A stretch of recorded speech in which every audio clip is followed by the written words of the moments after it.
Okay, guys, welcome back. We're going to be talking about soft tissue injuries today. Soft tissue injuries also included burns, but I decided to divide that up because burns kind of deserve its own special attention because it also is its own kind of specific type injury. So there'll be two videos today. You're going to have for soft tissues for the chapter 28, but it should still be one chapter. But I decided to divide it up in two just to make it a little bit easier. All right. So let's start with the medical definition of soft tissue.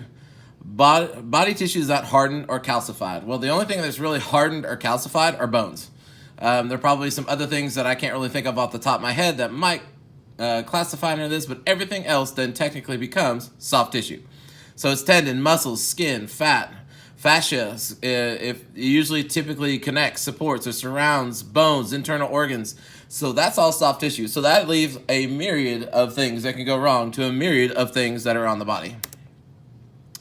We are going to talk about recognitions of specific types of wounds. Like I said, burns I did take and cover in a different chapter or a different segment. I'm going to have a second video to follow for burns. We're going to talk about the types of wounds. We've got avulsions, we've got bite wounds, penetrations and punctures, incisions, and lacerations. Again, burns we'll cover later. All right, so skin is typically the first line of defense. If you remember, we did the integumentary system in pathophys. We talked about how it's the largest living organ in the body, and it actually protects us, and it's our first line of defense from intruders, from pathogens. So any breakage in that, any breakage in skin now opens us up to and allows pathogens that are just waiting to invade the body to come in and try to take over, or at least try to replicate. So that'll obviously start an immune response. So with that being said, it leaves us susceptible for injury or for invasion. So it's a pretty bad deal.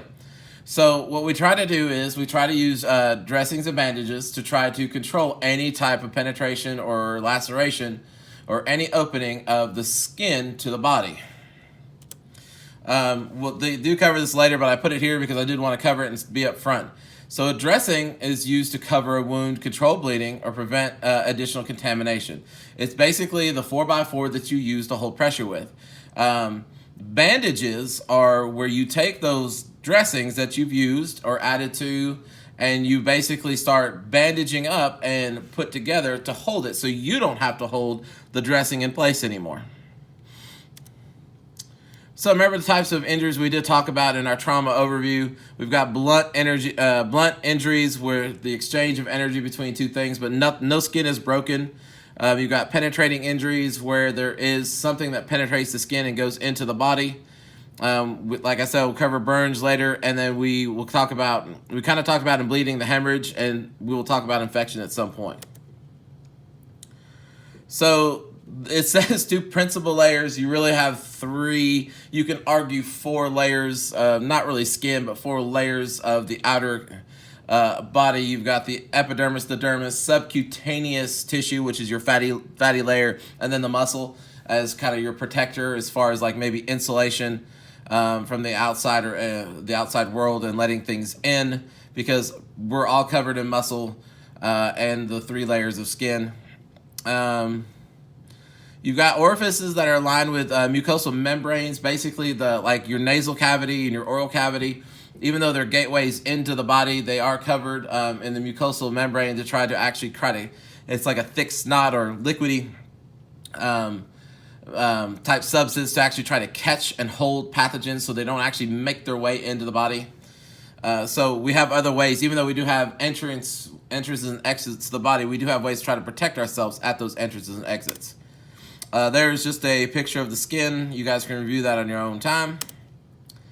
One of the things I do want to talk about with the skin, and it really plays in with like burns or cuts and lacerations, is there's such things as tension lines.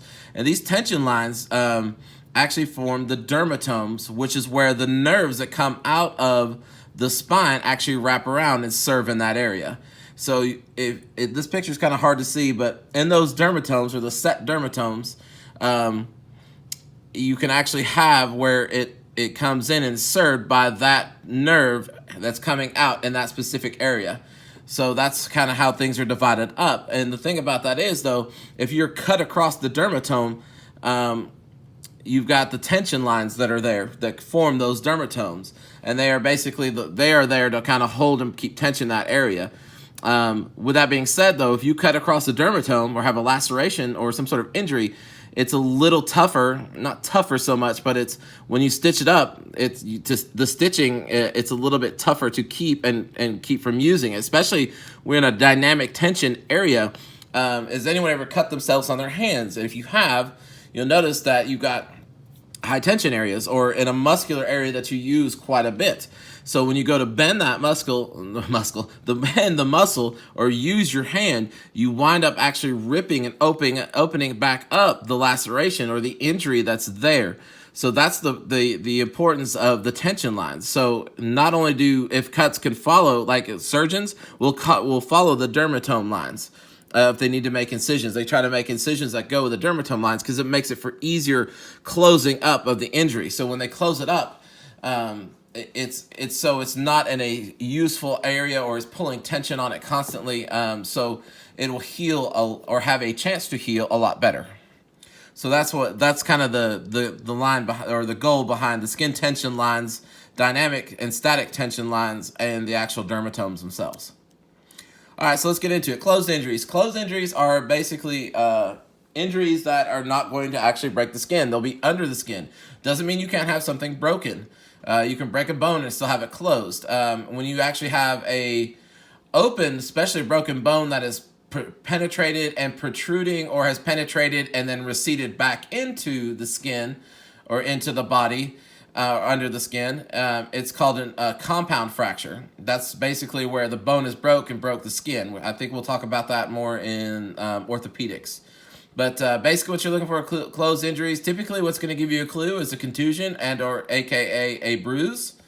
There might be some redness, there might be some tenderness, probably some swelling to that area, but that's going to be your closed. And basically what you have is you have damaged blood vessels, at least in the skin or in the muscle, that have been damaged, obviously, and have leaked out blood into the surrounding tissue, into the skin. And that is the telltale sign that there is actually something probably damaged underneath that area. They call ecchymosis. Ecchymosis is the process of bruising and healing. Basically, you'll notice that there could be different stages. I'm assuming people have been bruised to the point where they actually have the yellow discoloration as it cures and heals. One thing that you do want to look for, especially in abuse, if you have abuse, is the different levels of healing and bruising. So if you go to treat somebody and you see like some redness in one area, some deep dark purple, several of those in another area, and then you've got some yellowing, bruising in different areas, that's going to be one of your telltale signs that there might be some abuse. So because they are in the different stages of the healing process, so it means they keep acquiring new bruising and damage and abuse from the abuser. Hematomas. We will talk about the types of hematomas in the brain, but I did want to include that in there. It's a pooling of blood that collects within the damaged tissue in in a body cavity. It can also be underneath the skin. Typically, I refer to them as put knots. Usually out is better than in. So usually if somebody smacks their head and they got a big old put knot, and they're lucid, and they're just say, yeah, I just hit my head, rang my bell, and they're wanting to refuse. If they're acting with the normal limits and they didn't lose consciousness, not on blood thinners, I'm more apt to be like, hey, that's fine, but look for these signs and symptoms if they go altered and stuff like that. So, but usually out is better than in. Usually you'll see your kid, if you know children or in and around children, they fall, smack their head, they cry, and you pick them up, got a big old put knot, and then it goes away within like a few hours to 24 hours. It's a collection of the blood in that area. And it's kind of hard to actually assess if there's any damage underneath the hematoma. But as long as it's not sunken in, it's okay. As long as it's not divoted and concaved in to the skin, we're okay, meaning that they probably broke their skull somehow, some way. So that's what a hematoma is. One of the injuries that we are worried about, also along with blunt and penetrating injuries, is a crushing injury. And these can get very complicated. And so I need you to kind of pay attention, if you're kind of playing this in the background, to pay attention to the crushing injuries, because I'm going to talk about something called rhabdomyolysis. and it's kind of a pain in the butt. So crushing injuries are obviously when the body is, or part of the body or something is squeezed between two heavy objects, and obviously heavier than the human body and exerting a lot more pressure and force on the body. Now, sometimes it's not too bad. The problem is that you can also have, along with, like, say, maybe a motor vehicle accident, someone's actually crushed and pinned underneath the car. Not only will they have the crushing injury, but if it's underneath the motor cab or any part that actually gets hot and warm, you actually may have burn injuries as well. So it could be twofold. But with a crushing injury, what's really important is trying to restore blood flow to the damaged part of the distal extremities. So my main concern now is, say, for this injury, is going to be the actual perfusion back to, and restoring perfusion back to here. Time is muscle. So getting this person to surgery is probably going to be their best bet. This person not only has a crushing injury, the car on top of them, but they also have an evisceration. That should tell you right there that they got smacked with enough force that it basically popped their abdominal cavity out and the contents out of it. That should tell you right then and there that that is a significant mechanism of injury. Maybe even a head injury. I'm sure they got smacked pretty hard.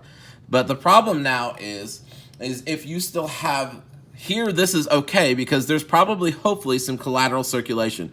Hopefully there's some blood vessels that aren't damaged that are still getting perfusion down to here. Because we can even probably say and argue that the radial artery is still in there and the ulnar is probably still in there. So it possibly could be okay. So these, more than likely, as we'll talk here in a little bit, you could probably just splint in place, sterile dressing and sterile bandaging, splint in place, and then monitor for perfusion, and they probably still need a surgeon. What's horrible about this is that if this is truly pinned, where the pressure and the pinning starts is you're going to stop blood flow and circulation, or you're going to strictly minimize it. So with that being said, is then all of a sudden you have acidosis building up from this point down, this point distally.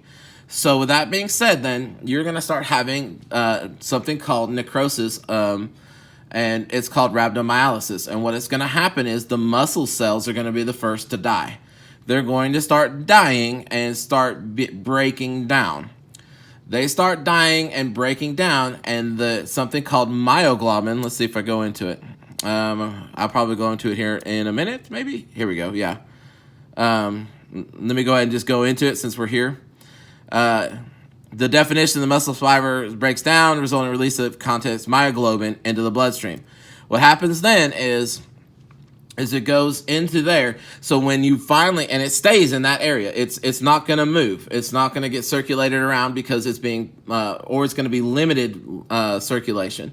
More than likely, if it's really bad and you actually get rhabdo, and that's what it's called, rhabdo, it's going to be where you actually have complete lack of perfusion from wherever. So at some point in time, you have to remove them. So once you alleviate that pressure, and all of a sudden that stuff's going to be game on, and it's going to run wild. It's going to go into the bloodstream from wherever it's been pooled at now to the body. The problem is when it starts hitting the kidneys. A little bit of myoglobin is okay to get rid of, but a mass amount of myoglobin is detrimental to the kidneys. It will clog up, block up, and damage kidneys, and you will start having kidney failure.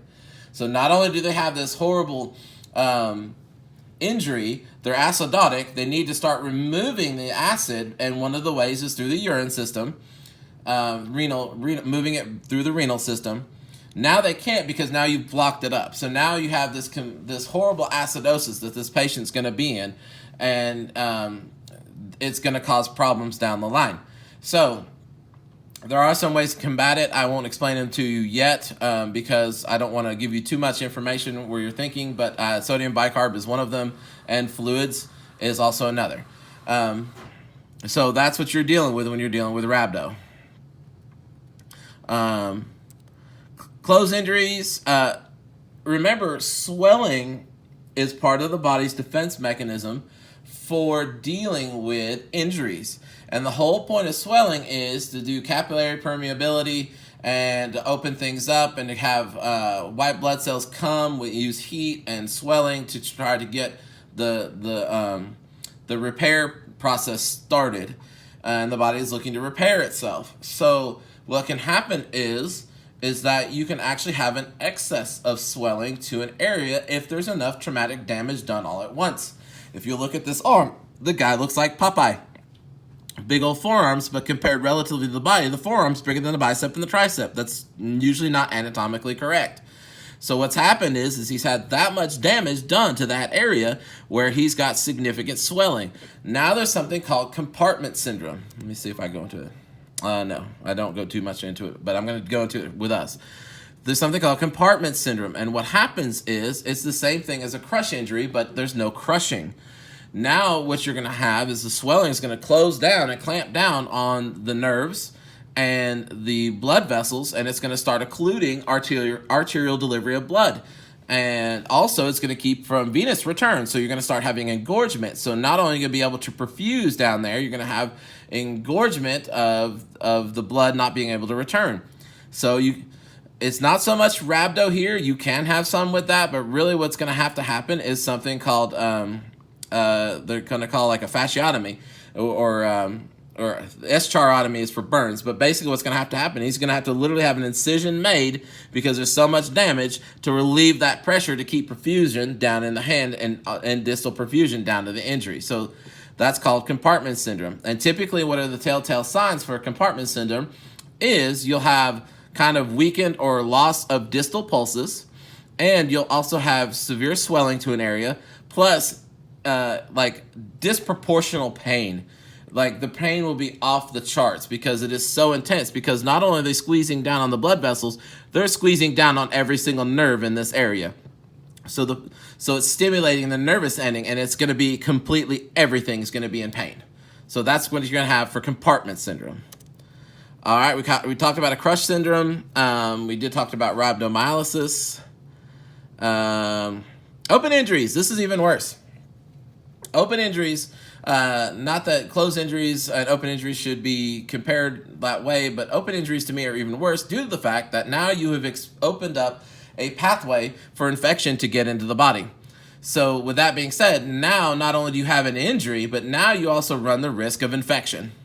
So you can have the infection and foreign invaders starting to be able to come into the body.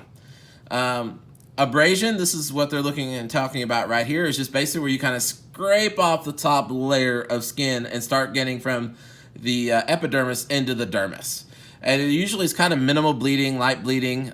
Usually road rash is usually part of that. You can get into the dermis and subcutaneous tissue with road rash, depending on how bad it is. But usually road rash is going to be just a big, huge, nasty abrasion. Lacerations. Now this to me looks like a crush injury. I could be wrong because it looks like it's all like broken bones and stuff like that. But with that being said, you can see definitely lacerations. And that's where it's going to be a type of cut. There are different types of cuts. Your PowerPoint didn't go into it, but like there's stellate, a couple other types of cuts that are just jagged edges, and it's actually tougher to sew back together than others. Than just a smooth cut, but they do talk about smooth and jagged, but they really didn't go into detail. So just know that those are out there. There's different types of lacerations. Avulsion. Avulsion's kind of ugh. It gives me the heebie-jeebies, and I'm usually tough to get that, but that's where you just literally take a cut, an incision, or something that's just a big old flap. The only bad thing about avulsions is it can get contaminants in it, and then it winds up flapping back, and it keeps the contaminants in there, and they wind up actually getting into circulation. Or they are start festering and infecting in the area. That's what an avulsion is, just basically a big flap of skin that gets that you can literally lay back in, and it should go back into that area. So, and please, if it's barely hanging, especially like the crush injuries or the amputations or these avulsions, they're kind of barely hanging on. Don't finish it off. Don't cut it off or cut it, and just do the best you can with what you've got. Splint it in place, dress it in place, bandage it in place, stuff like that. So there we go. Amputation. Oh, they didn't get really much into amputation, did they? Amputation is going to be a complete avulsion of a whole entire body part. It's going to be the complete removal. We talk about it somewhere how to actually transport the amputated parts. Animal bites, you need to just pretty much treat them as if they're contamination. Animals, especially even dogs, have bacteria in their mouths that are not good for humans. So It could be that if it breaks the skin, it gets that bacteria in there. They might need a tetanus shot, prophylaxis, antibiotics, and stuff like that. Definitely some suturing. Human bites, treat them the same. All right, so they're showing penetrating wounds from sharper objects. It could be anything that just basically, again, penetrates the skin. It could be through and through. It could be just penetrating into an actual body cavity. Do not remove it. Do not remove it. Let's see. Open wounds, abdominal cavity, abdominal cavity may expose internal organs. We'll talk about that. Talk about some life-threatening neck injuries, how to deal with that. Blast injuries. We talked about blast injuries and how they actually can have like a pressure wave, so you can damage internal organs. You can have things flying and breaking the skin, and then you get flown and break and fall and break, have closed injuries, or you can have open injuries, and then things fall on you, burn you, things like that nature for the quaternary, however you say that, injuries. The big dog that's going to get in is either staph or strep. Those bacteria are going to get in. Fever, pus, that's going to be a clue that it's infected. It can become gangrenous. Basically, what's going to happen is the blood supply is stopped to that area somehow, some way. It loses the blood supply, and if it loses the blood supply and it's not restored, it will become necrotic tissue, turn black, nasty, and then start falling off. I've seen gangrene before, and it smells horrible. It is nasty, and it's bad juju. Even in your diabetic patients that wind up with an injury, especially in their feet, they wind up having an injury, and they have poor circulation to their feet. So it winds up that they actually can lose lose feet or toes, foot, and below the knee stuff. So it's a big deal.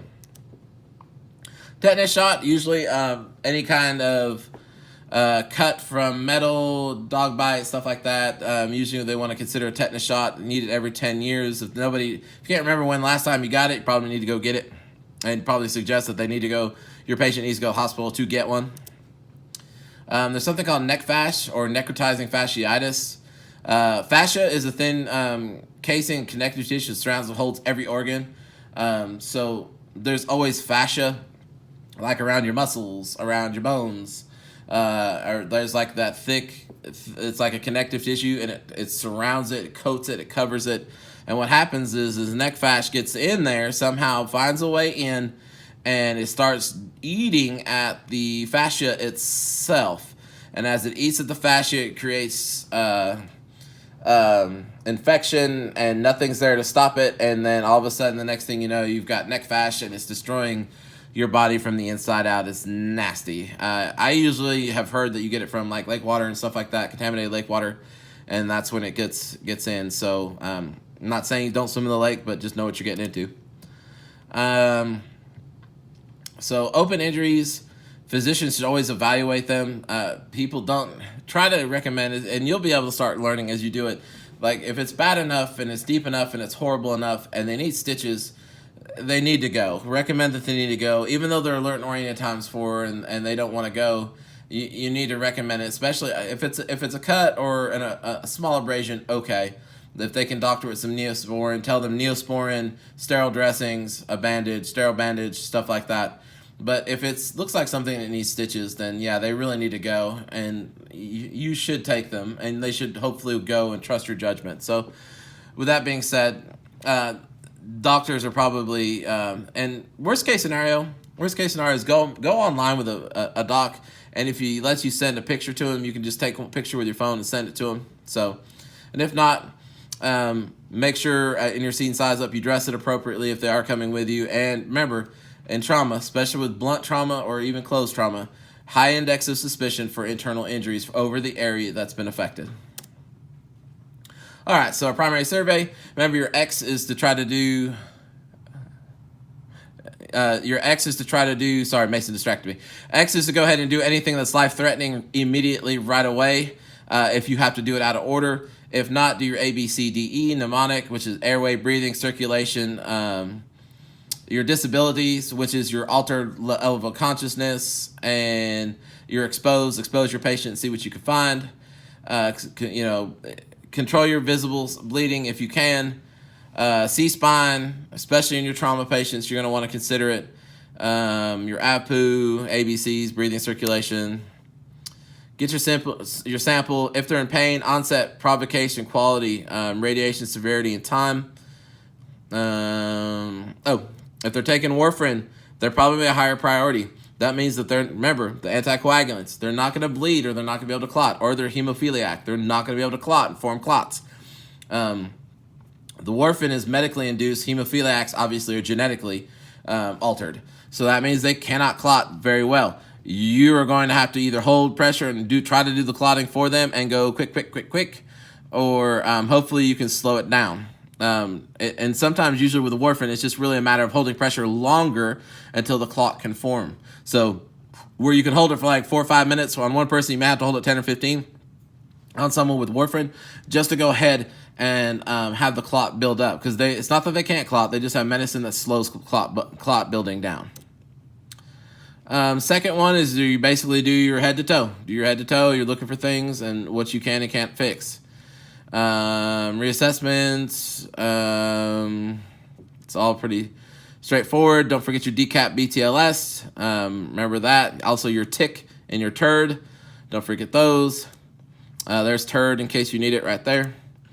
Emergency medical care with the closed injuries. So when you do have a closed injury, one of the things that you want to do is kind of monitor for hypovolemic shock, especially if it's in the trunk or the core of the body. What I'm talking about is like the thorax and the abdominal cavity and the pelvic cavity, because you can have a damage done to a bone. You can break a bone and you can lose a lot of blood and not know it, and they are suffering from hypovolemia, but they have a closed injury because it didn't penetrate or break the skin, making a compound fracture. So you want to just pay attention to that. Deformities also, like in your DCAP BTLS, deformities. You can typically try, it depends on your protocol, they'll let you attempt to try to put it back into anatomical position. And the reason why they're okay with that trying to be done is that you're actually trying to restore blood flow, because if something is angulated and not done right, it might actually be pinching off and blocking the blood flow. So the idea is to try to bring it back as much into neutral inline position as possible, so you can go ahead and splint in place. Sometimes it's not possible. Sometimes you have to splint in the position found. I have splinted some crazy stuff before. It's just because you could not bring it back into neutral inline position or anatomical position. So I checked for PMS. I did have, hopefully some of them I did, some didn't. If I didn't, they wind up being an emergency because you need to restore perfusion ASAP. But you want to monitor for signs and symptoms of shock, because they could be in hypovolemic shock. Open injuries, treat them the same as soft tissue injuries. Control bleeding, direct pressure, tourniquet. You may also have to do maybe a moist dressing or a pressure dressing with your splinting if needed. Tourniquets if there's still extensive bleeding that you can see. There's that. We do talk about chemical burns later on, but that's basically in the next segment. It talks about chemical burns, where it's actually the chemical itself. So there are different ways, depending on the chemical, how to remove it. Some say irrigate and apply the dressing. Some chemicals react violent in water and actually will burn you even more severe. So hopefully, if you're called out to some sort of industrial site or work site where they're using chemicals, hopefully they know and have some sort of education, or the MSDS sheets are there where you can refer to them, or you can call somebody somewhere to deal with the chemical and how to actually treat the patient if they're being actively burned by the chemical burn, which takes time, which unfortunately doesn't stop the chemical burn from burning. So time is of the essence. Dressing and bandaging, we kind of already talked about that. You're using it to control bleeding, trying to prevent further damage and prevent contamination and infection from setting in. I think I used some pictures. So basically, there's a difference between sterile and non-sterile. Some of you already seen using the trauma stuff in the back classroom that you can get buy 4x4s, and they come in a big old long rectangular container, and you can just pull out what you need. Those are non-sterile. meaning that they're open to the air. Anything can get in there, and some of this the bandage cling stuff is also just wrapped up. It's not sterile either. So you want to try to consider using a sterile dressing. I know sometimes it's not always feasible. Trust me, I've been there, done that. Wished I put a sterile dressing on something, but I just had to grab a bunch of gauze, slam it on there, and try to actually build a pressure dressing really, really quickly to try to stop bleeding. I've been there, done that. But if it is possible, try to do sterile dressing if it's at all possible. That has to do with like the cling or the gauze that's actually like in actual individualized packagings, and the 4x4, each one is individually packaged inside one of here. So there's that. There's also triangular bandages, which is you can use for sling and swath. That's what this is. Comes in this package here, a little plastic Ziploc baggie, and then you open it. You can actually sling and swath, which is for like a injured upper extremity, which you basically just kind of do like a triangle bandage, which is the triangle bandage what it's for. You've got rolls of gauze, soft rollers. They don't talk about the SAM splint. You got tape. You've got different types of pads. One is a multi-trauma dressing, which we'll talk about here in a little bit for eviscerations. So the multi-trauma dressing is just a big pad, and it's a sterile pad. And it's basically like, oh God, something's really messed up right there. Let's just slap that baby on there and just dress it around right quick because we just have so big of an area that we need to cover. If you don't, you can mess it up. It can be too loose or too tight. So if it's not tight enough, it's going to continue bleeding. So you may have to kind of do like a pressure dressing type situation, but if you don't put enough tension on your dressing and your bandaging, you might not stop the bleed. So you might have to do it a little bit tight. Too tight can actually occlude perfusion, and it can start causing a loss of a limb or issues with perfusion to the distal extremity. So you got to kind of get in there, get kind of snug with it, stop the bleeding. But at the same time, you don't want to be cinching it down so tight that it's not still perfusing. So it's a fine line to walk there. Here's the signs and symptoms if it's too tight. You can have blue or cyanosis to the distal extremities, tingling. It can actually get cool and numb, and they can't move them anymore. So avulsions, for the treatment for an avulsion is put it back in the original position found, wrap it, use sterile gauze and a sterile bandage and dressing for that. Amputation, if you need to, hopefully it's not too cruddy. Hopefully it's a clean break, because if it's not a clean break, it's more like a tearing type situation where it just kind of ripped it off. You're going to have to try to apply a tourniquet and treat for hypervolemic shock. The actual amputated part, you want sterile saline soaked dressing. You want it so it's just kind of moist. I wouldn't say saline soaked. You can even consider using just a sterile dressing without the actual saline. Just it depends on your protocols of where you work and what they say to do. But you definitely want to take the amputated part. You want to wrap it up. And then put it in like a plastic Ziploc bag. And I know it sounds stupid, and I've done it the other day with some guy cut off his thumb while he was using a circular saw, and I found the thumb and his bleeding was controlled. And I said, hey, you got a plastic bag? And I basically took sterile 4x4s. I took some sterile water, rinsed it off, got some 4x4s, put it in the 4x4s, put it in the plastic bag, and then I asked them for a bag of ice.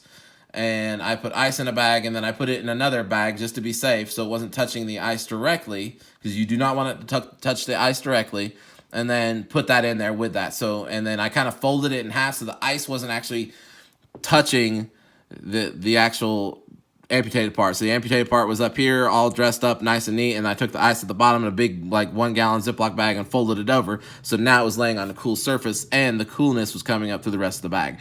You're just looking to just keep it cool. And it did go with the patient. I was able to do all that while they were treating the patient, and then it needs to go with them for reattachment, if possible. Partial amputations, that means it's not completely amputated. Even if it's hanging on by a little small piece of skin, even if like this was completely amputated, but there's a little piece of skin, don't cut it, leave it. Try to actually just put it and splint it in the position found, and go ahead and try to do sterile dressings. Make sure bleeding is controlled. Don't wrap it up and not control the bleeding. If you have to throw a tourniquet, throw a tourniquet. date and timestamp your tourniquet with a Sharpie if you have to, and then go ahead and splint in place, and then actually go ahead and do a sterile dressing and a sterile bandage. Bites, really honestly, bites, you want to make sure the scene is safe for you, because more than likely the bites, I mean, I know there is spider bites and other things. We'll talk about the environmental emergencies, but we're talking more like animal bites as in mammals, and typically more than likely dogs. I have been called out for a cat bite before, believe it or not, but we're usually talking about dogs and like a mauling.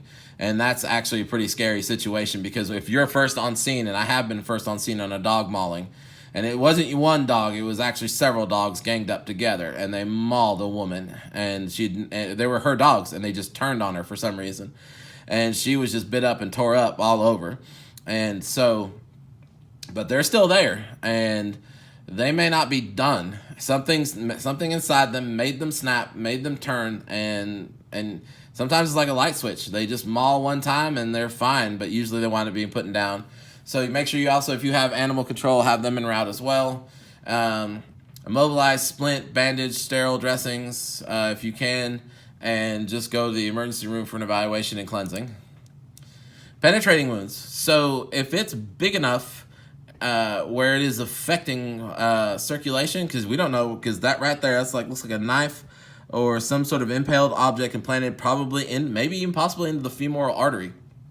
You pull that, they're going to bleed out, and you're going to have to put a tourniquet. And part of the problem is, depending on where the puncture is, if it's close enough, high enough in, you may not be able to get a tourniquet around there. You may have to actually use fingers to go in there and shove and hold, and that's going to be a bad day for everyone, because now you're stuck doing that. You can't do anything else. And now you're going to surgery with them until they can go ahead and fix that and get that fixed and replaced or sewed up. So hopefully there's no exit wound. If there is, hopefully the bleeding's controlled that way. Do the best that you can to try to control the bleeding. You do need to splint in place. You cannot pull that out. Don't pull it out at all. Do not pull that out.